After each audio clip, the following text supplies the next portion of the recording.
Nós estamos falando da família, da igreja como família. Estamos usando essa figura de família para a igreja.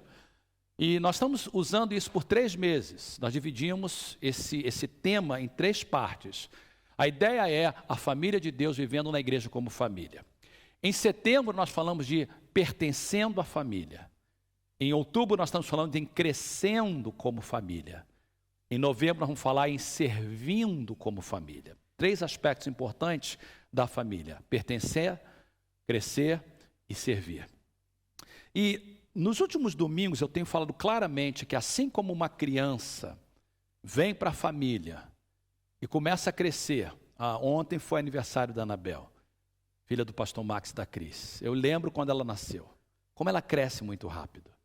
A gente tem a oportunidade, eu e Tereza, de termos o nosso netinho conosco agora, toda quarta-feira. Ele vem para casa lá quarta-feira e a Tereza cuida dele e eu paparico ele. Ele dorme lá com a gente, dorme no quarto, num outro quarto, e a gente fica lá ouvindo ele. Quando ele chora, a gente vai lá, a gente está educando ele, ora por ele. Mas ele cresce muito rápido. Porque, embora a gente queira que nossas crianças fiquem pequenininho, elas precisam de crescer. Você cresceu, seus filhos crescem, seus netos crescem. E Deus quer que você e eu, como seus filhos, cresçamos também. Eu trouxe esses 2 versículos para vocês e eu quero repeti-los novamente, que o propósito de Deus sempre é o nosso crescimento. É o propósito que Deus tem para nós. A Bíblia diz claramente, para que permaneceis perfeitos e plenamente seguros em toda a vontade de Deus. A palavra perfeito no original quer dizer uma pessoa madura. Tanto é que a Bíblia diz assim, que todos nós devemos chegar à perfeição. Nunca eu e você vamos ser perfeitos no sentido de ser como Jesus era perfeito, sem pecado. Perfeição nesse versículo está falando de maturidade, alcançar a maturidade. Por isso que Efésios diz assim, para que não sejamos mais crianças, meninos e crianças, mas cresçamos em tudo naquele que é a cabeça, Cristo. O que eu quero mostrar para vocês, e eu tenho falado isso já há 2 domingos, esse é o 3º domingo, que o propósito de Deus para todos nós, como seus filhos, é que a gente cresça. É que você venha para a igreja, que você aqui desenvolva hábitos para que você cresça. Se você participou de um grupo de conexão, quanto tempo leva para você criar um novo hábito? Nessa semana aprendemos. Quanto tempo? 6 semanas. Muito bem, lindo. Vou até perguntar de novo que eu gostei. Quanto tempo? Isso aí significa que todo mundo foi ao grupo de conexão. Parabéns. 6 semanas. Há alguns anos atrás nós fizemos um plano aqui na igreja chamado Plano de Daniel. E as pessoas todas comendo saudável, exercitando, desintoxicando. E eu me lembro que teve gente até deu testemunho. Abrir mão do pão de queijo, tem muita caloria. Eu falei, será que é verdade mesmo? Abrir mão e não sei o quê. Abrir mão da Coca-Cola, abrir mão disso. Acabou o plano de Daniel, voltou o pão de queijo, voltou a Coca-Cola, porque não era um hábito. Para você criar um hábito leva um tempo e você tem que se perseverar. Tudo na vida tem a ver com perseverança. Quando você tem um hábito, você nem pensa. Quantos de vocês, não precisa levantar a mão porque eu não quero envergonhar ninguém. Quantos de vocês escovaram os dentes essa manhã? Ok, eu não precisa levantar a mão. Você escovou o dente essa manhã. Alguém precisou de falar para você escovar o dente? Se você é adulto, não. Uma criança precisa de falar isso. Meu filho, vai lá, escova o dente. Mas ficaria tão feio, a Jaqueline ter que falar para o Cleoni. Cleoni, já escovou o dente? Ficaria feio. Ele não faz isso. Por quê? O Cleoni já sabe. Ele vai escovar os dentes, não precisa ninguém falar isso. Se tornou um hábito para ele. Eu gosto, por exemplo, de dirigir carro de marcha. Eu gosto de dirigir carro de marcha. E o meu carro, ele tem 6 marchas. 6 marchas. E eu gosto muito. Eu entro naquele carrinho, meu amigo, e vou lá, 1ª, 2ª, 3ª, 4ª. Eu nem penso. Eu aprendi anos atrás. E quando eu entro num carro que é de marcha, eu fui ao Portugal, aluguei um carro, era de marcha, eu não tive problema nenhum de dirigir, porque já faz parte de mim. Quando a gente está em trânsito, em tráfego, o carro automático é melhor. Mas quem gosta de carro, né? Você gosta de sentir o carro, você sente, ele me obedece, ele faz onde eu quero. Isso se tornou um hábito. Tomar banho, dirigir carro de marcha, comer, tudo isso é parte de hábitos. O que eu quero é que eu e você desenvolvamos na nossa vida hábitos que vão nos ajudar a crescer. Semana passada, por exemplo, nós falamos sobre gastar um tempo com Deus. Lembra disso da mensagem semana passada? Gastar um tempo com Deus, tempo quieto com Deus. E eu falei para vocês, eu terminei, eu achei muito lindo que várias pessoas postaram aquela frase: a primeira hora do dia é o leme para todo dia. Então, foi lindo isso. Eu espero que você tenha tido uma semana agradável gastando tempo com Deus. Eu e Tereza fizemos, nós falamos o que eu pedi para vocês, nós fizemos. Nós não pegamos no telefone, não checamos e-mail, não fizemos nada sem primeiro gastar um tempo com Deus. Então a gente acorda, desce, vai para o nosso family room, para a nossa sala de estar. Ali a gente lê a Bíblia, dobra o nosso joelho, às vezes a gente canta um cântico de adoração, ora e começamos o nosso dia. Foi simplesmente maravilhoso. Eu espero que você tenha tido essa experiência e foi muito bom. Foram 5, 6, 7 dias. Mas se não continuar, você perde o hábito. Então não deixa parar não, só porque agora a gente está falando de outra coisa. Não, continua fazendo até que se torne um hábito, que você faça isso como você escova o dente, como você come, quando você toma banho, como você dirige um carro de marcha. É parte da sua vida. Se você estava aqui na semana passada, você lembra que eu mostrei para você essa cruz. Eu disse que essa é a cruz do discípulo. Cristo está no meio e nós olhamos e vemos que há duas coisas importantes na área vertical: oração e a palavra. Então, toda vez que você se reúne por um tempo quieto com Deus, você faz exatamente isso. Você gasta um tempo orando e gastando um tempo com a palavra de Deus.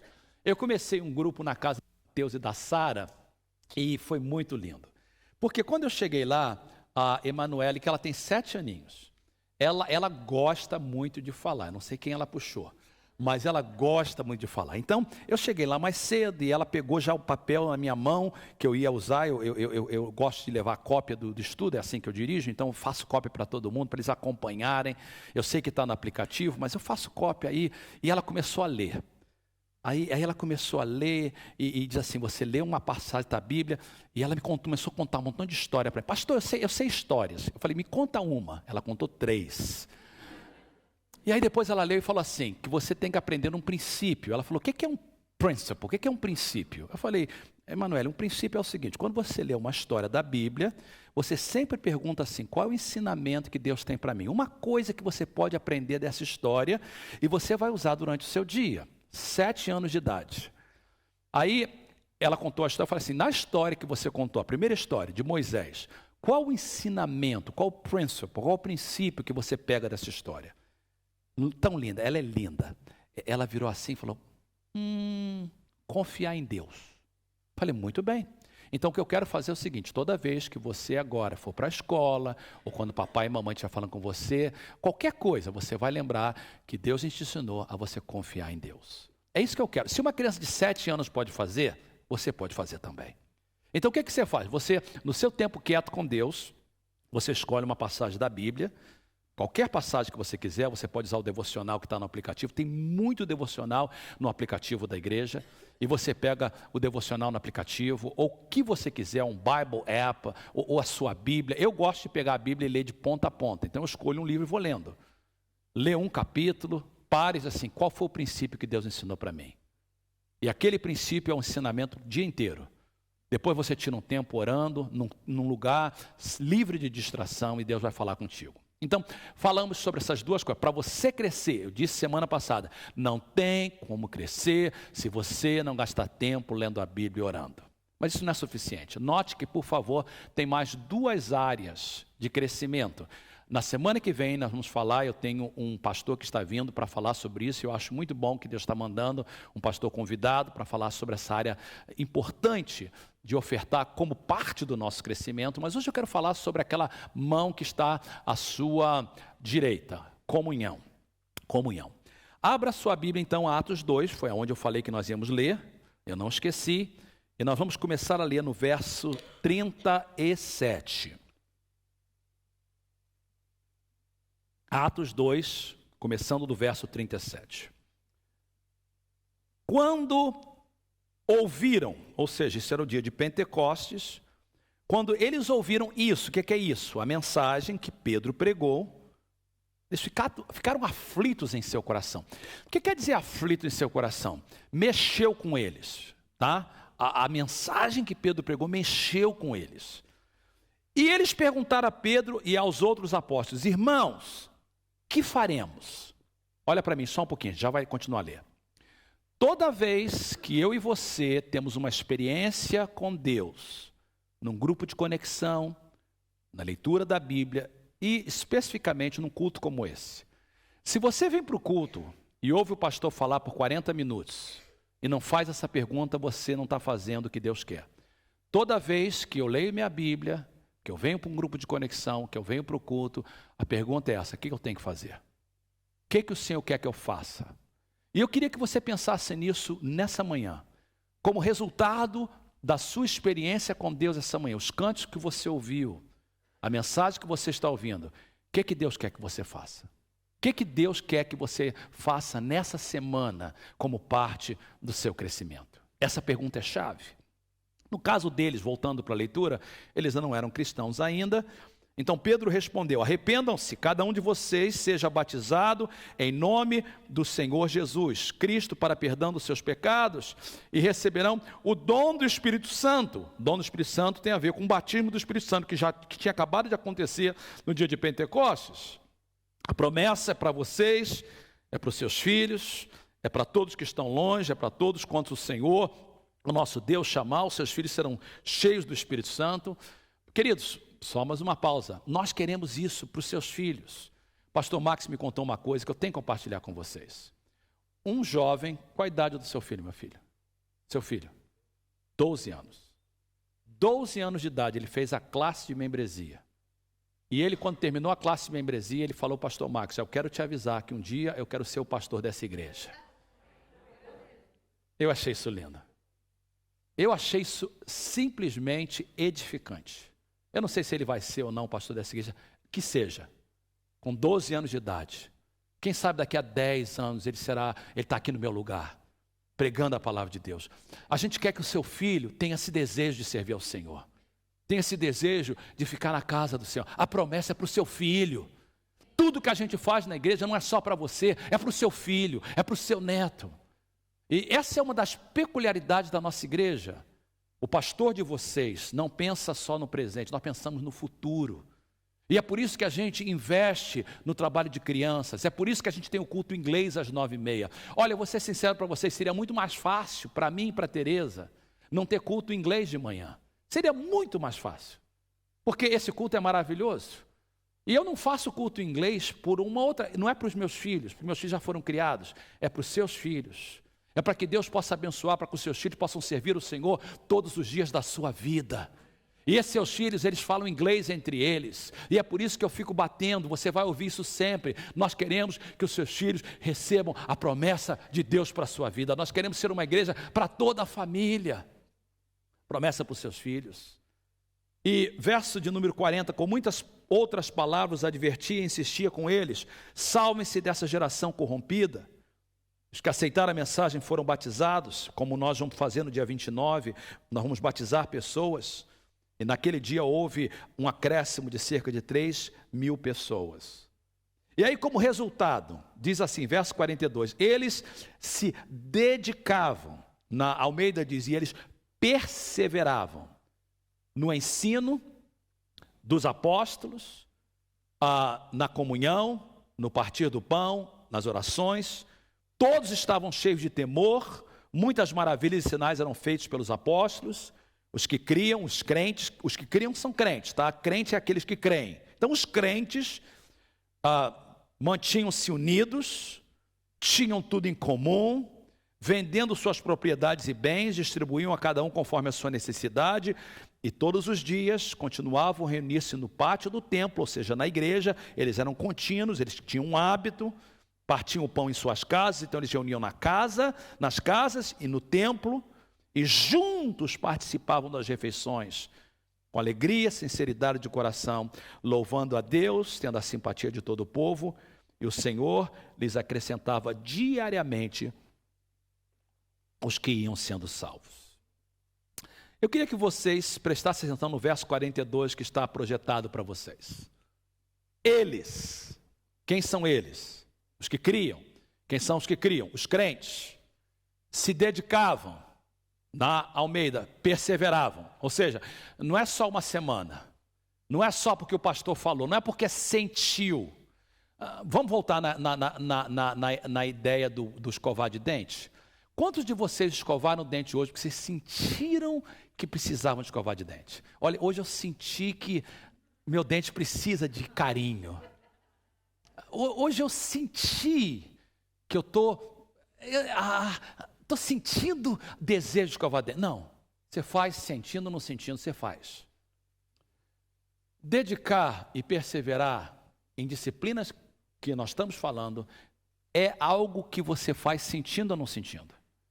Eles se dedicavam àquelas coisas que a igreja primitiva achava importante. O que era importante? O ensino dos apóstolos. Os apóstolos eram os pastores. Assim como eu e os demais pastores ensinamos, eles se dedicavam ao ensino dos apóstolos. Segundo, a comunhão. Terceiro, ao partir do pão, isso é a ceia do Senhor e as orações. Essas 4 coisas para eles eram igualmente importantes. Olhe novamente para a projeção, porque eu queria que você lembrasse. E depois de ontem, quem estava lá na reunião das mulheres de ontem, dos professores ontem, sabe o que eu estou falando, tá? Depois de ontem, por favor, preste atenção. Olha a missão da nossa igreja.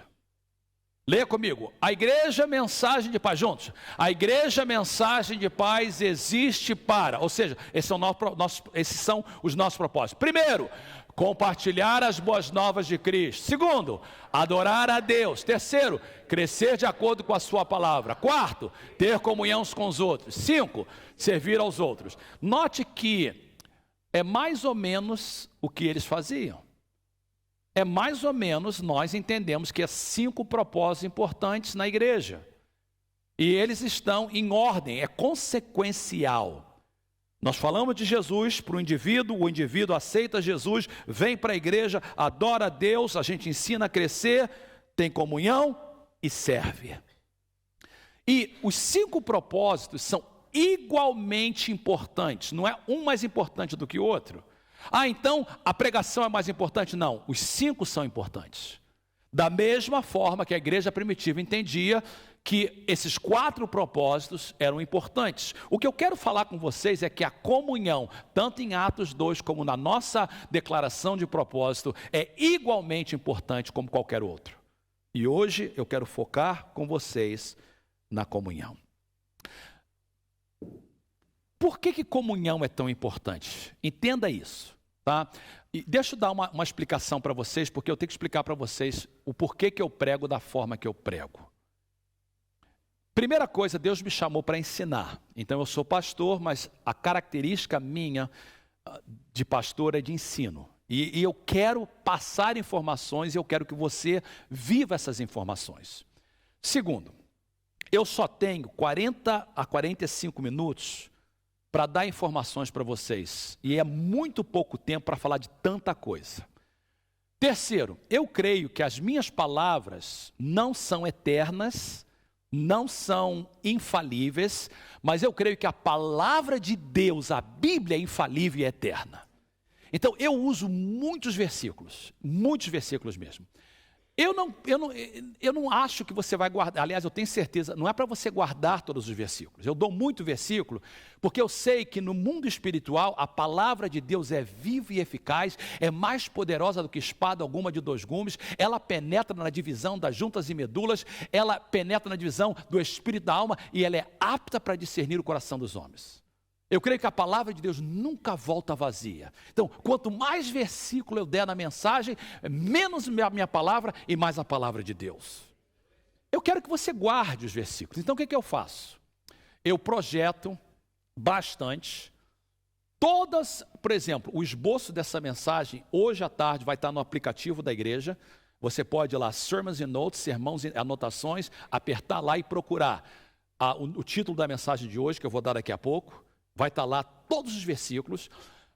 O Fabrício trabalha com muito cuidado para me ajudar, ele e o Enald, e a mensagem, todas as mensagens que nós pregamos, está no aplicativo da igreja, está no Facebook da igreja, está no YouTube, mas principalmente no aplicativo. Você pode ouvi-la novamente, você pode assistir ou ouvir como um podcast. Então, tudo isso é importante, queridos. Eu quero que você entenda o seguinte, por que a gente gasta tanto tempo dizendo que a igreja é uma família? Porque a Bíblia nos ensina isso. Olha esses 2 versículos que eu tenho para vocês projetados. Paulo diz, no livro de Coríntios, algo tão bonito e tão importante para nós. Paulo diz o seguinte, Deus, não foi o pastor Fernando, não foi o pastor Max, não foi o pastor Soares, Deus estruturou o corpo, dando maior honra aos membros que dela tinham falta, a fim de que não haja divisão no corpo, mas sim que todos os membros tenham igual cuidado pelos outros. Quando um membro sofre, todos os outros sofrem com ele. Quando um membro é honrado, todos os outros se alegram com ele. Bem, olha para mim, por favor. Você está olhando para mim e você está vendo o meu corpo, cabeça e os membros do meu corpo. Essa mão, ela não pode viver separada do corpo. Essa outra mão não vive separada do corpo. Meus pés não vivem separados do corpo. O que me faz um só corpo é todos juntos. A Bíblia diz que você e eu somos um só corpo. E não podemos ser corpo vivendo separado um do outro. E o problema hoje é que a gente quer ser corpo vivendo separado um do outro. Não podemos. E é muito interessante que alguém pode viver sem uma mão, sim ou não? Sim ou não? Pode ou não? Pode. Alguém pode viver sem pé? Alguém pode viver sem cabeça? Por isso que o cabeça é Cristo. Ninguém pode viver sem cabeça. O mais importante do corpo é a cabeça. Ninguém pode viver sem ela. Mas Deus, para ter um corpo verdadeiro, Deus quer que todos nós sejamos conectados. Mão, pé, para formar um corpo. Outra passagem importante, 1 Tessalonicenses, diz assim, Paulo escreveu para Timóteo, escrevo-vos estas coisas para que saiba como viver na família de Deus. Essa família é a igreja. Diga comigo, por favor, a última parte. Essa família é mais alto. Essa família é a igreja. Quando você ouve a palavra família, o que vem na sua mente? Se fosse um grupo de conexão, a gente faria isso. Quando você ouve a palavra família, o que vem na sua mente? Diversão, comunhão, união, alegria. Família é isso, queridos. Dependendo da fase de vida que você está vivendo, alguns pensam que, quando você pensa em família, você pensa nos seus pais. Se você é jovem, não é casado, seus pais. Se você já é casado e tem filho, você pensa nos seus filhos. Se você está vivendo um ninho vazio, você pensa nos seus netos. Mas família é isso, queridos. Então, eu, por exemplo, eu fui criado numa família de 4 pessoas, 4 filhos. Meu pai e minha mãe tiveram 4. A Réia, Silvia, minha irmã, eu, somos diferença de 1 ano. Depois tem o Flávio e depois o Beto, 4. E depois, quando eu tinha 3 anos de idade, antes do Beto e do Flávio nascer, a Maria entrou na nossa casa, veio para trabalhar e ficou parte da família. Então, 5 mais meu pai e minha mãe. A minha família, quando nós éramos criança, era muito unida. Papai era vendedor e viajava o Brasil inteiro vendendo. Então, o que ele fazia? Ele levava a gente viajava muito, gastamos muito tempo junto. Olha, a nossa família era unha e dente, éramos muito unidos. E eu tenho recordações maravilhosas daquele tempo que a gente era unido como família. Minha esposa tem uma família de 11, minha sogra, foram 15 filhos, 4 faleceram, e ela tem momentos lindos de lembrança de ser criada com seus irmãos, com as suas irmãs.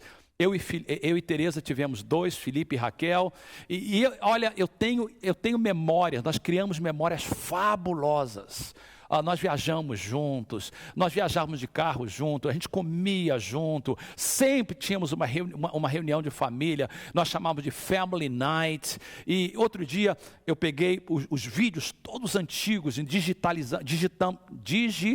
hospitalizamos eles, e eu estava vendo uma viagem que a gente fez à França. Felipe e Gabe, um tinha 12, outro tinha 15 anos, ou menos um pouquinho, e a gente no quarto, às 2 da manhã, sem conseguir dormir, comendo e rindo e brincando, memórias fabulosas. Então, a igreja tem que criar essas memórias de momentos gostosos. Mas quando a gente fala de família, a gente também fala de problema. Então, eu não tenho vergonha de falar, a minha família era muito unida quando a gente era criança. Hoje a nossa família não é unida. Eu vejo muito meu irmão Beto, a minha irmã Réia mora no Brasil, o meu irmão Flávio, ele é pastor, amo o meu irmão, mas quase não vejo meu irmão, coisas aconteceram, e eu quase não, eu falo com ele é advogado da igreja, falo muito com ele, mas não vejo, e fico triste com isso. Por que aconteceu uma família que era tão unida, hoje a gente não está tão unido assim? O mesmo aconteceria na família da minha esposa, você pensa na sua família. Por que família é bom, mas mesmo assim é complicado? Quantos sabem o que eu estou falando? Família é excelente, mas é complicado. Quando eu pensei de família, eu vi 2 pessoas ali rindo um para o outro. Eu acho que ele começou a lembrar que família nem sempre é alegria, não é verdade? Por quê? E o título da minha mensagem é: por que família é um risco necessário? É um risco. Por que é risco? Porque é complicado. Nós estamos lidando com seres humanos. Mas é necessário, porque se não for isso, nunca teremos uma família. Preste atenção. A igreja é uma família. E se você lembrar daquela cruz que eu mostrei para vocês, o crescimento horizontal só acontece quando a gente ora e lê a palavra de Deus.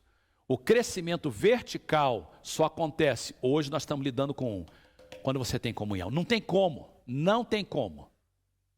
E eu vou falar mais. Você pode vir no domingo de manhã, e é maravilhoso você estar aqui, sentar e me ouvir, cantar, dar o seu dízimo, mas você nunca vai crescer se você não desenvolver uma vida de comunhão com seus irmãos. Nunca. Você fala assim: pastor, mas eu comecei já a ler a minha Bíblia e orar. Então, é garantido o meu crescimento? Não, é o primeiro passo do seu crescimento. Existem mais coisas que você tem que fazer. Existem outras disciplinas. E uma delas é comunhão. A palavra comunhão, no grego, é a palavra koinonia. Todo mundo fala comigo? Koinonia. Agora fala como se você fosse um teólogo. Koinonia. Amanhã, quando você chegar no trabalho, você fala assim: koinonia. As pessoas vão ficar impressionadas. Por que eu estou dando para vocês a palavra koinonia? Porque ela é importante. Koinós, no grego, significa comum, ter coisas em comum. Por exemplo, o grego no Novo Testamento é chamado de koiné. É um grego koiné, que era o grego falado pelo povo, era comum a todo o povo. Koinonia quer dizer ter coisas em comum.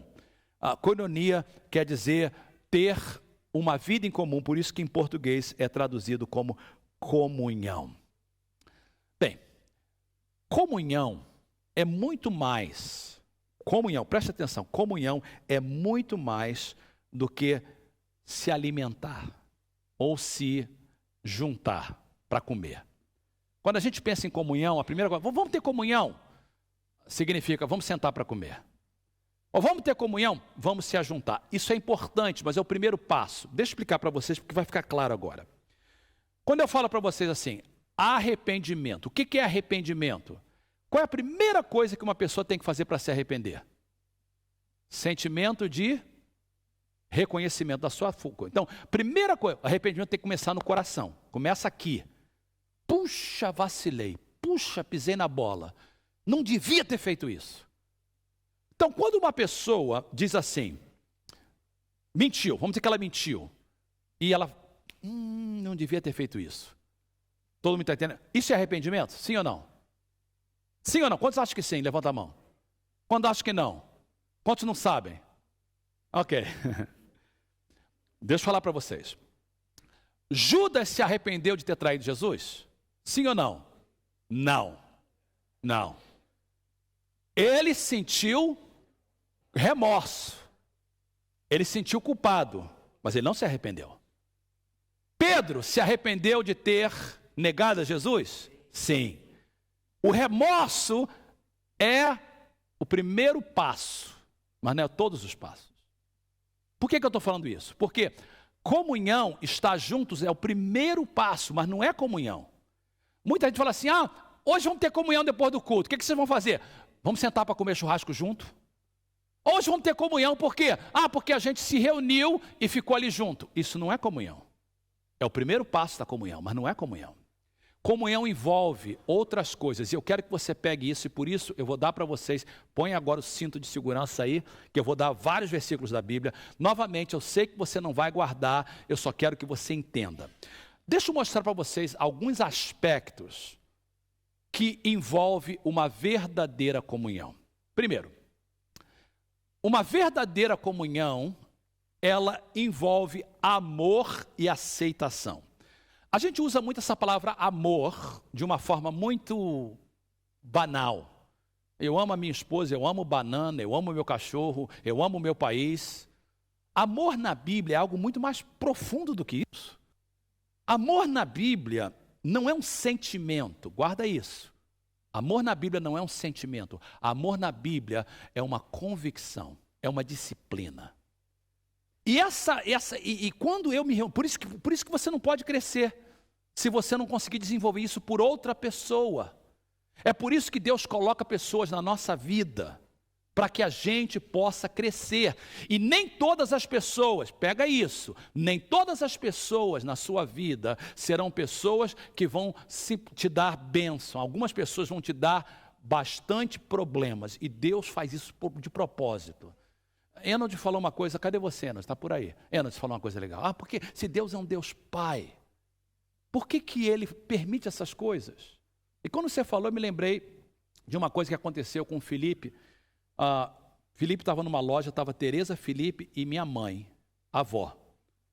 E Felipe naquele dia, Felipe sempre foi um menino muito quietinho, mas naquele dia ele aprontou. Ele aprontou mesmo, ele chegou lá, ele queria um negócio na loja, acho que era um Kmart, ele queria um negócio, e você sabe como é a avó, e principalmente a minha mãe, queria comprar, e ele começou, a Tereza disse não, e ele começou a bater, a Tereza falou, a Tereza é quietinha, mas ela não é fácil não, meu amigo.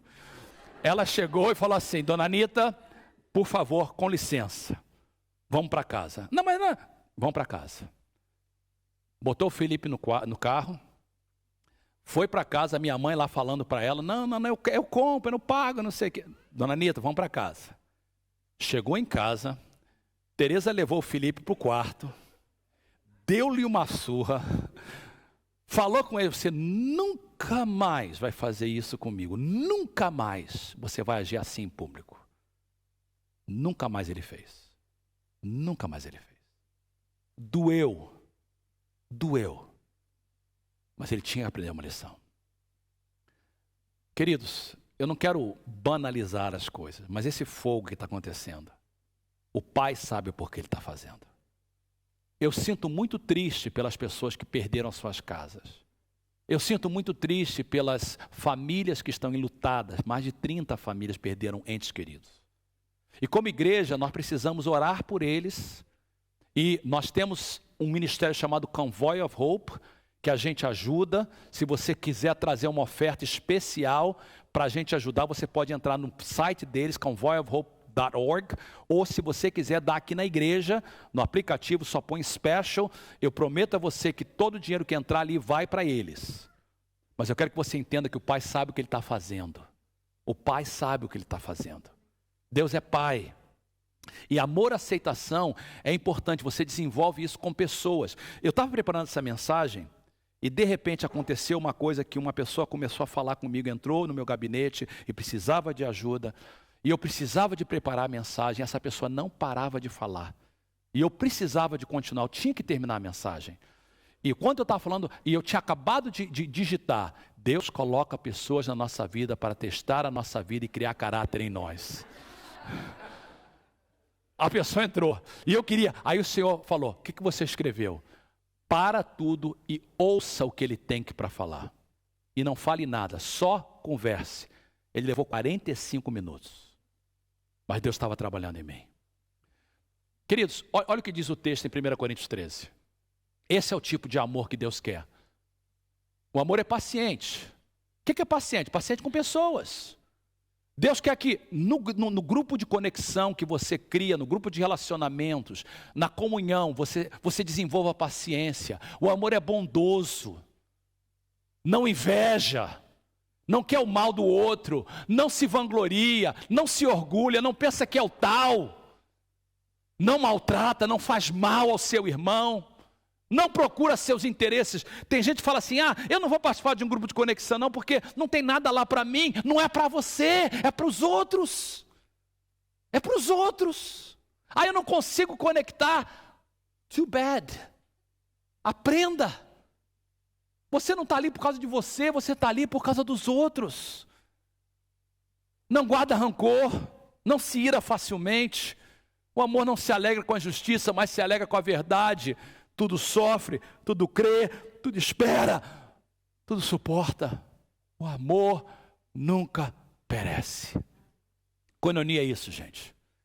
Koinonia é desenvolver um relacionamento com irmãos no corpo de Cristo, com a família de Deus, para você desenvolver esse tipo de amor e aceitação.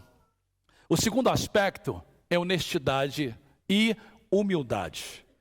Deus coloca pessoas na minha vida para que eu possa desenvolver esse tipo de relacionamento, de honestidade com as pessoas.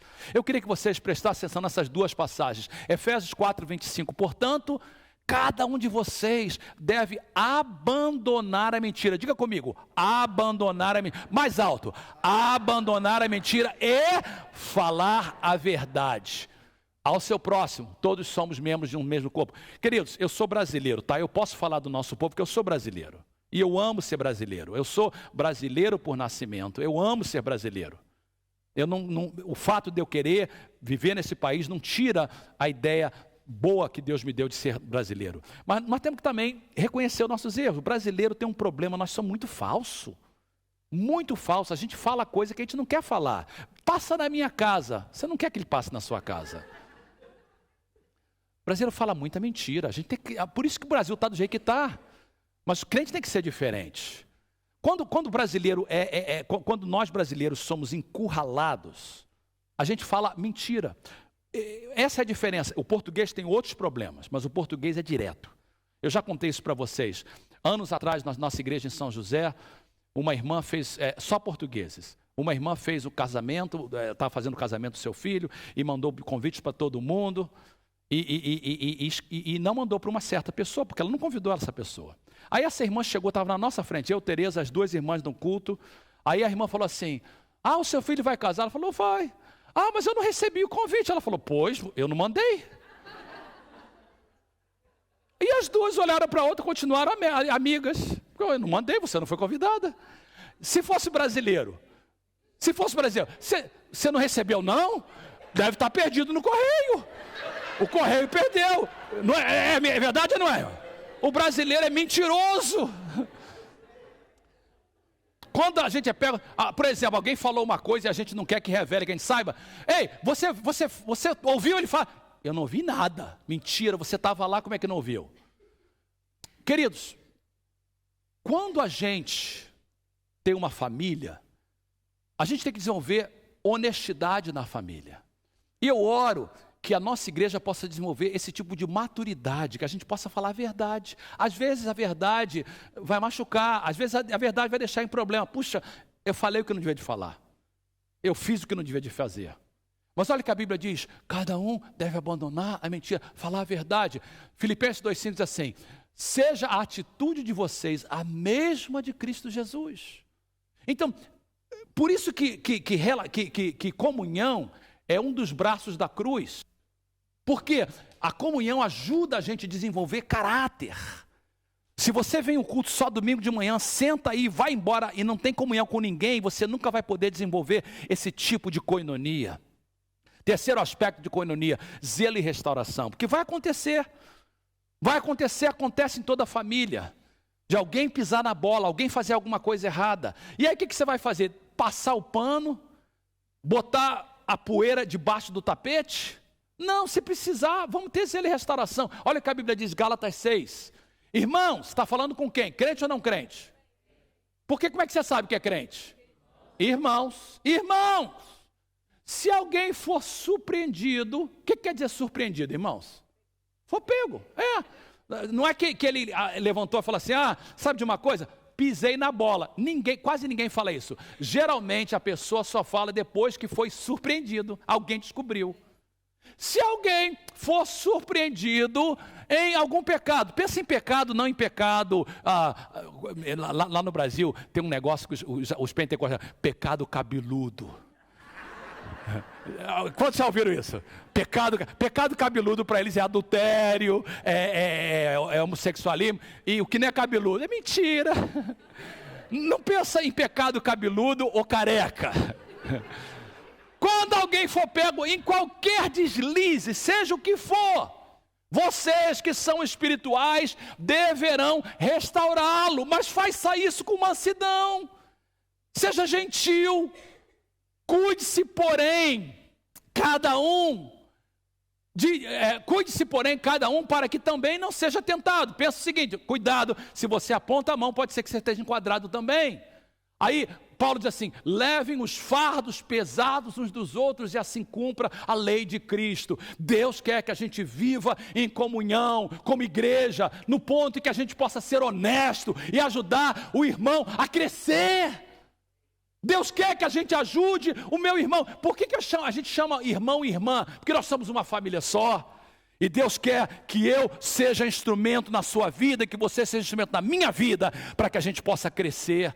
E se for necessário, a gente vai exercitar zelo e restauração.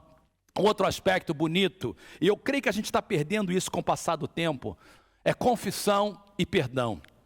Isso é tão importante que os psicólogos e terapeutas descobrem isso e pessoas ganham dinheiro só para ouvir as pessoas. As pessoas precisam de falar. A Bíblia diz no livro de Tiago, portanto, confessem os seus pecados ao sacerdote. Confesse o seu pecado ao padre. Confesse os seus pecados a Jesus. Está aí escrito isso? Não. Eu sei que eu tenho que confessar para Jesus, mas não é isso que está falando aqui. Confesse os seus pecados uns aos outros e orem uns pelos outros para serem curados. Não é para ser perdoado.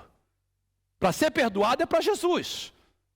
Preste atenção, mas para mim ser curado, eu preciso de me abrir com alguém.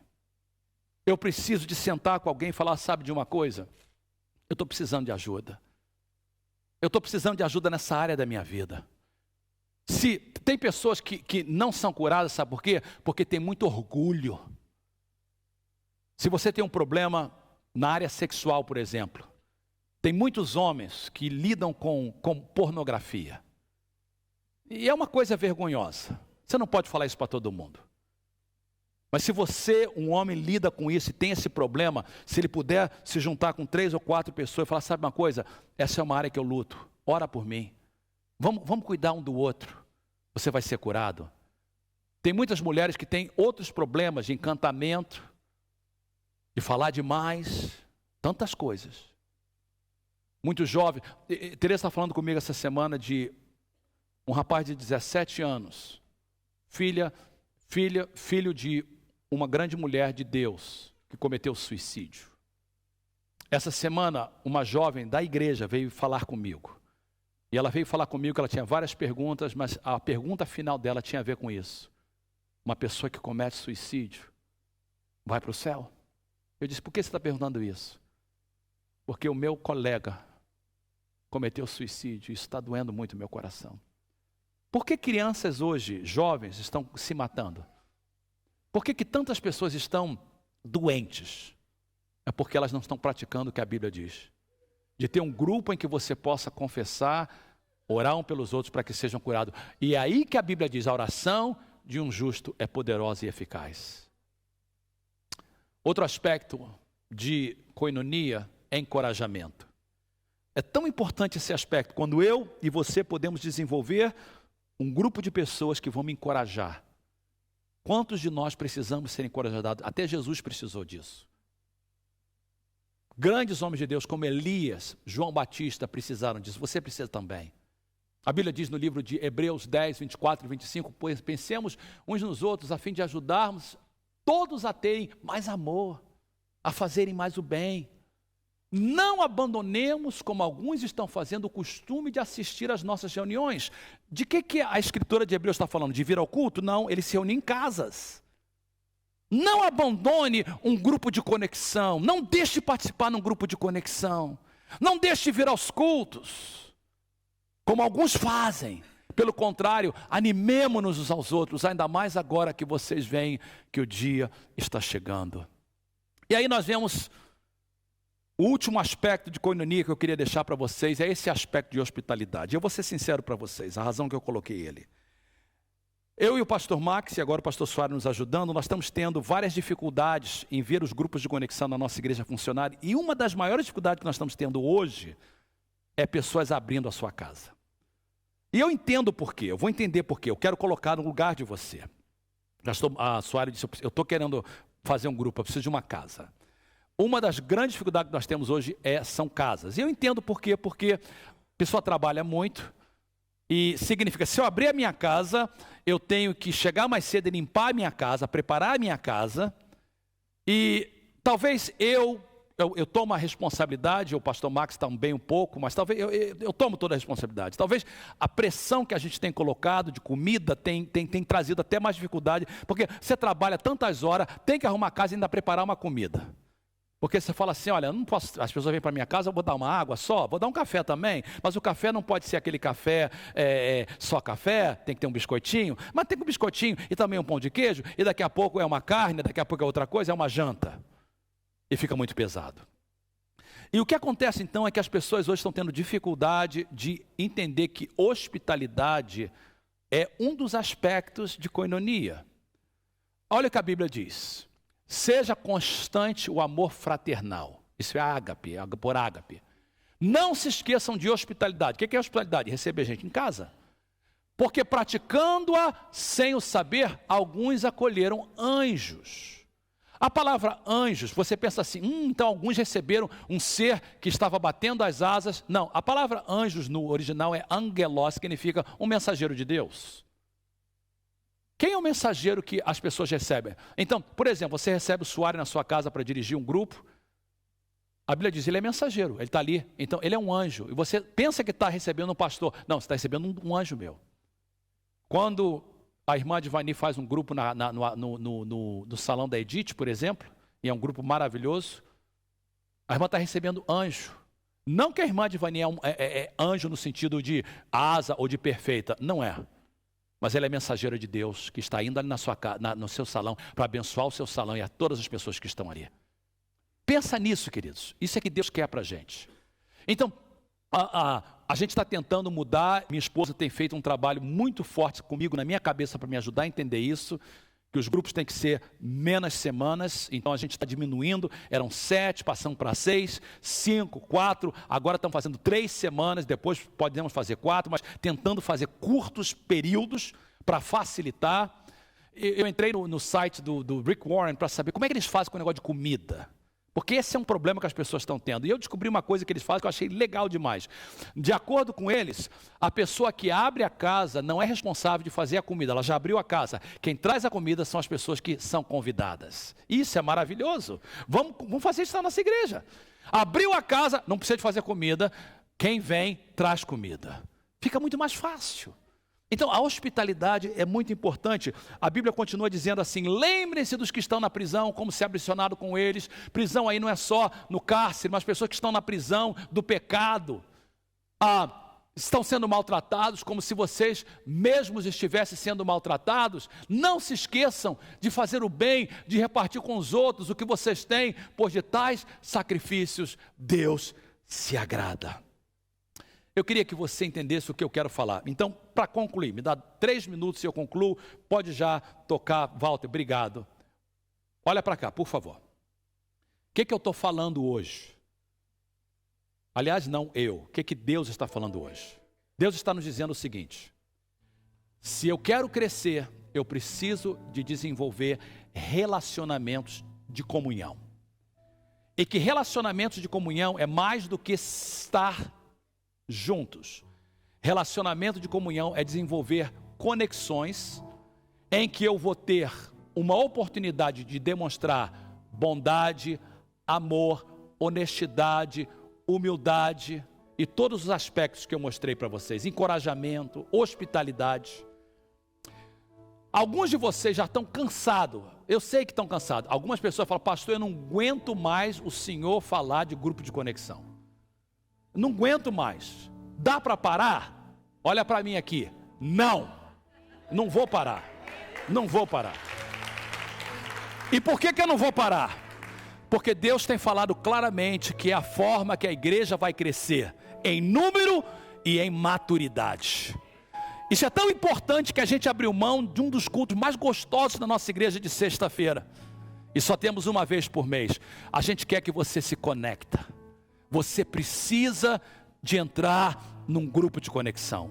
Eu não estou te implorando, não. Eu só estou te dizendo para você: quer crescer? Você precisa de um grupo de conexão. Fique de pé, por favor.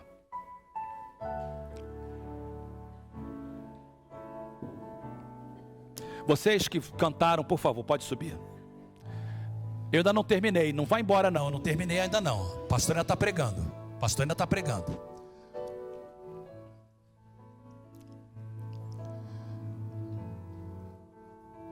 Eu e Tereza, eu vou dar nós como exemplo, tá?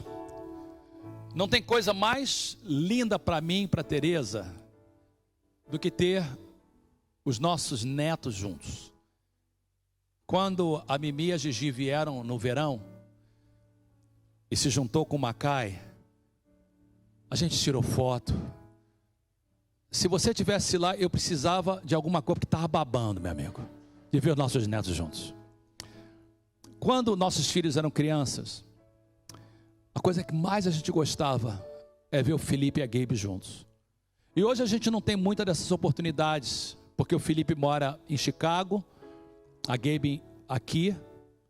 Mas de vez em quando o Felipe vem aqui, eu me lembro a última vez, Felipe veio, a Gabe foi lá em casa e estava eu, Tereza, e a gente olhou e viu o Felipe e a Gabe na sala. A gente olhou um para o outro, a gente ficou tão contente de ver os nossos filhos juntos mais uma vez. Quantos de vocês pais sabem do que eu estou falando? Quando você vê os seus filhos juntos. Deus é pai. E Deus, como pai, não tem nada que ele gosta mais do que ver os seus filhos juntos. Isso traz um prazer tremendo para ele. Olha o que a Bíblia diz no Salmo 133. Como é bom e agradável quando os irmãos convivem em união. É bom e agradável para quem? Para Deus. E diz que quando Deus se agrada, o Senhor concede a bênção da vida para sempre. Deus se agrada em ver os seus filhos juntos. É por isso que o diabo luta para nos separar. Eu presenciei uma coisa, desculpe de eu usar essa ilustração. Na sala de oração hoje, após a oração, duas irmãs da nossa igreja, uma delas eu notei quando eu acabei de orar, sabendo que eu ia pregar, ela virou para outra, elas fazem parte do louvor da igreja. E as duas iam ministrar essa manhã aqui, no culto em inglês. E uma virou para a outra e disse assim: eu quero te pedir perdão, eu não quero que nada fique ruim entre nós. Eu não ouvi toda a conversa, mas eu vi elas se abraçando. Eu, como pastor, me senti tão grato que eu abracei elas e falei: deixa eu orar por vocês e abençoar o que eu acabei de ver. Se eu que sou falho me senti assim, quanto mais Deus. Deus quer a gente junto, gente. Nós não somos perfeitos, mas comunhão é necessária. É risco, mas é necessária. Jesus disse em João capítulo 17: eu oro para que todos sejam um. Pai, como tu estás em mim, eu em ti, que eles também, eles quem? Os discípulos meus filhos, estejam um em nós, para que o mundo creia que tu me enviaste. Quando a gente está junto, o Pai se agrada, o mundo vê, Jesus fica contente. Eu contei para o pastor Max que eu estava orando essa semana, falando com ele sobre essa mensagem. Desde terça-feira ela está ardendo no meu coração. Eu disse: Senhor, eu não sei mais como fazer para que as pessoas entendam que grupo de conexão é importante, que comunhão é importante. E aí o Espírito Santo falou comigo assim: olha, não é por força, nem por violência, é pelo meu Espírito. Você prega, Deixa que o meu Espírito vai fazer. E aí Deus me deu já a mensagem que eu vou pregar no dia 29, do culto multicultural. O Senhor colocou na minha mente. E tem a ver com o Espírito Santo. Porque nenhum crescimento acontecerá sem o Espírito de Deus. A Bíblia diz que a graça de nosso Senhor Jesus Cristo, o amor de Deus nosso Pai e a comunhão, quem provê comunhão é o Espírito Santo. Recebi um novo coração do Pai, coração regenerado, coração transformado, coração que é inspirado por Jesus. Como fruto deste novo coração, eu declaro a paz de Cristo, te abençoo, meu irmão. Preciosa é a nossa comunhão. Levante a mão e cante comigo. Somos corpo, assim bem ajustados, totalmente ligados, unidos, vivendo em amor, uma família, sem qualquer falsidade, honestidade, vivendo a verdade, expressando a glória do Senhor, uma família, vivendo o compromisso, o compromisso da união, do grande amor de Cristo. Eu preciso de ti, querido irmão, precioso és para mim, querido irmão. Queridos, a letra desse hino é tudo que eu preguei. Eu preciso de você, você precisa de mim, senão a gente não vai crescer. O que eu quero que você faça agora são duas coisas, uma imediata e outra para a semana. Eu queria que você perguntasse para você mesmo, o que Deus quer que eu faça? Se você já participa de um grupo de conexão, eu quero que você entenda o porquê que você participa de um grupo de conexão. Se você ainda não participa de um grupo de conexão, entre no nosso aplicativo, todos eles estão lá, ou converse com o Suário, o pastor Suário, o pastor Max, ou comigo, ou o pastor Max, qualquer um dos pastores. Não só no aplicativo estão os grupos, inglês, português, jovens, está lá. Sexta, qualquer dia, agora uma quinta-feira. O estudo dessa semana está no aplicativo, na mesa que está lá, Raquel preparou. Se você quiser, escrito está lá. Entre num grupo. A segunda coisa que eu quero que você faça, nesse momento, eu queria que vocês cantassem a segunda parte, mais uma vez o cântico. E eu queria que você, em vez de a gente ficar abraçar um ao outro, que a gente sempre faz isso, e dar a mão, eu quero que você faça uma coisa a mais. Hoje tem almoço, tá? Então não tem pressa. A comida está pronta. A comida está pronta. É só você sair, pagar e comer. E se você é visitante, é grátis. Pela primeira vez. Visitante pela primeira vez. Eu quero que você saia da onde você está. E eu quero que você se una com 3 pessoas. Preferível, não necessário, do mesmo sexo, homem com homem, mulher com mulher. E eu queria que você ali naquele momento, enquanto eles cantam esse cântico um pouquinho mais baixo, bem suave, você orasse e gastasse um tempo em oração com o outro, abençoando a vida de alguém, entendendo que Deus nos chamou para sermos uma família. Por favor, sai do seu lugar, procure alguém. Você não conhece ninguém, se apresente. 3 pessoas. Agora você vai orar e gastar um tempo em oração enquanto esse cântico é cantado.